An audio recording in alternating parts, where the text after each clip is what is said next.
Il y a 3 loges et dedans, vous avez des petites graines. Et là, vous voyez aussi des protubérances. Il n'y en a que 2 par loge.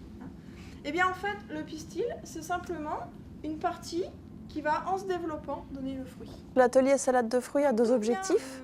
Alors le premier, c'est un objectif scientifique, c'est de montrer aux élèves en fait, que ce qu'on utilise dans le vocabulaire courant n'a rien à voir avec le vrai sens scientifique. Par exemple, on parle du noyau de l'avocat alors que scientifiquement, on devrait plutôt parler de pépins. Donc c'est de recaser un petit peu du vocabulaire scientifique et puis l'origine des fruits.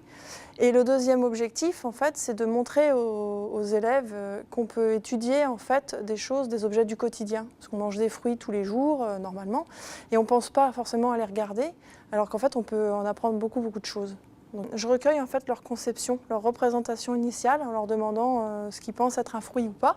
Donc ça va des vrais fruits à des choses qui ne sont pas du tout des fruits, de l'ail ou des choses comme ça. Et puis on essaye de définir ce qui pour eux peut être un fruit. Et là on se heurte à c'est un fruit, c'est un légume, donc le légume n'existant pas. Et puis ensuite on part de questionnement, mais d'où peut venir le fruit? Et on résout nos hypothèses en fait par le biais d'observation plutôt. Donc on va les voir dans une fleur suite à leurs hypothèses. Et puis ensuite, donc, on étudie la diversité des fruits et ce que je leur propose, c'est de reclasser en fait, des fruits à partir de critères que je leur ai donnés. Donc en fait, ils se posent des questions, mais ce n'est pas de l'expérimentation, c'est plus de l'observation. La grosse question qui revient toujours, c'est mais alors, qu'est-ce que c'est qu'un légume en fait? Parce que je leur dis que les tomates, les aubergines, on voit que ce sont des fruits. Et donc finalement, qu'est-ce qui reste dans les légumes? Ça, c'est la grande question.